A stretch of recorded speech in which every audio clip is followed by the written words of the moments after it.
She had done it. Jenny stood triumphant at the top of the stairs, with an equal sense of shock and relief. "Well," she sighed, "until death do us part, darling." She had never wanted it to end this way, but she had reached her breaking point. All it took was a push, and she had sent her husband tumbling down the wine cellar steps to his death. Jenny Whalen was the picturesque trophy wife any man could have asked for by his side. She was a tall, attractive 20-something brunette with a sense of fashion and an appetite for expensive things. Jenny's now deceased husband, Edward Whalen, fell in love with all of her traits, especially her youth, the moment he saw her. After all, he was 40 years her senior when they met.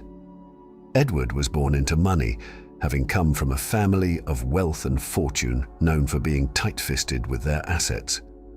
Over the years, much like his family, he had become extremely frugal with that wealth, to the point of hoarding most of his fortune. He refused to spend extra on anything lavish or extravagant, even denying the basic upkeep of the Whalen estate.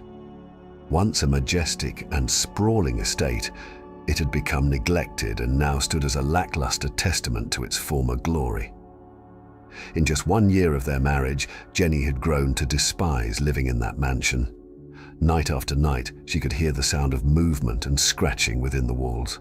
With each passing night, the writhing sound of gnawing grew more intense, evolving from a single grinding sound against the wooden walls to the sound of dozens of nails clawing at the structure.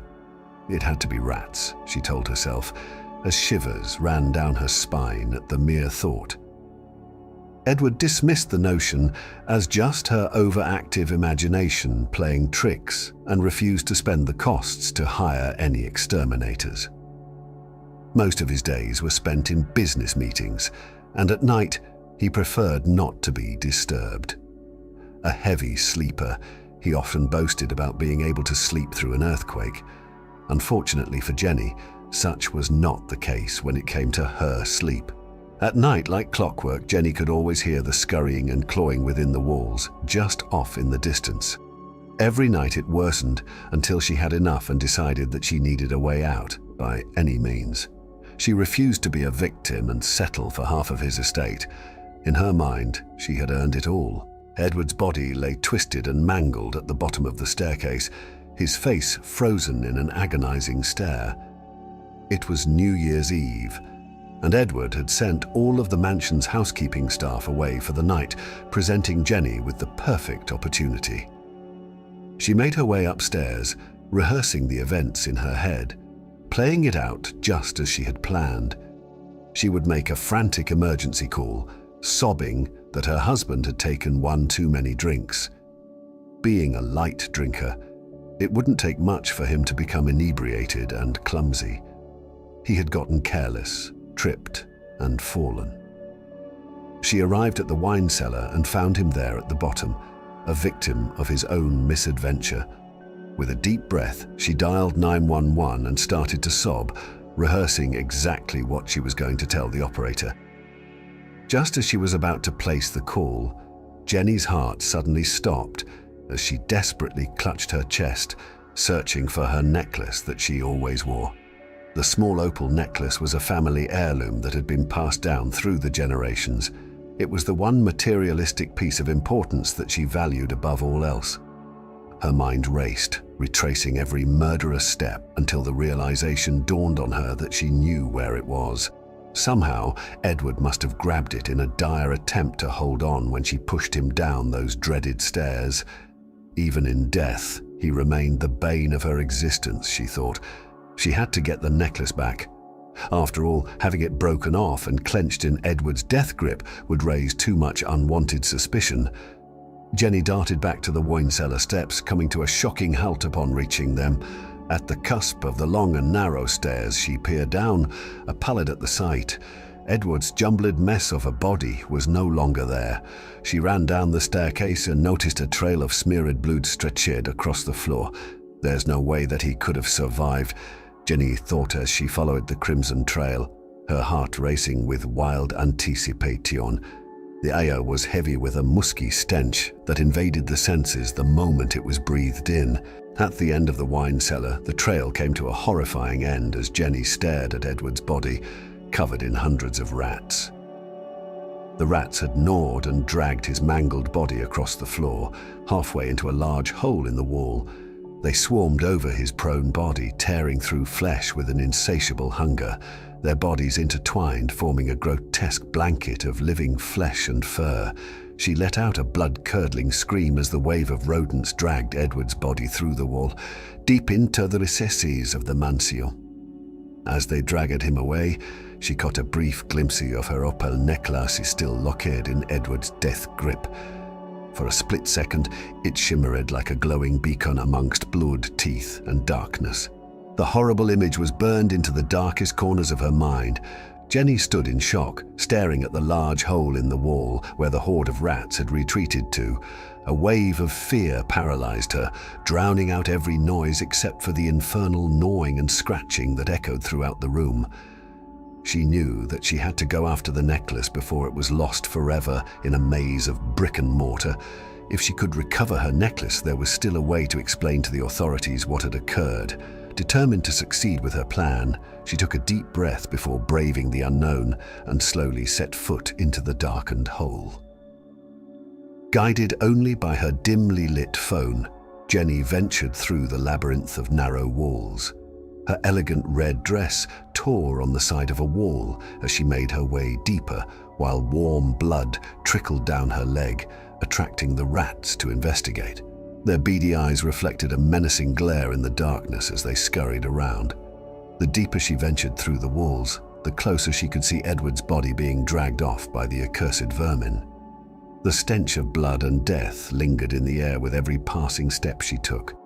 A claustrophobic fear swept over her as she inched her way down the linear corridors, leaving her short of breath.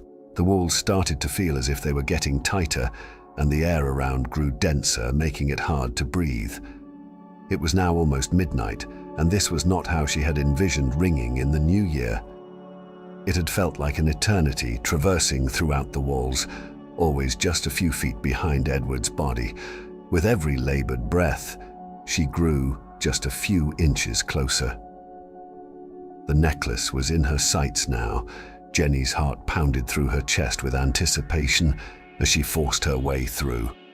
She reached out, straining every muscle as her fingertips barely touched the necklace. Her hands desperately clawed to grasp the necklace until she finally felt it firmly in her possession.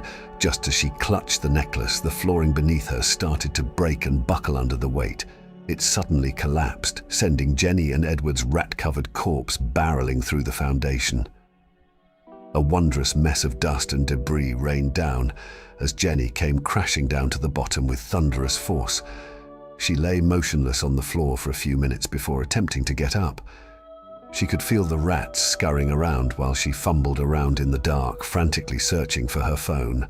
The sensation of warm blood rushed down her leg as she slowly stood up, shaken and bruised.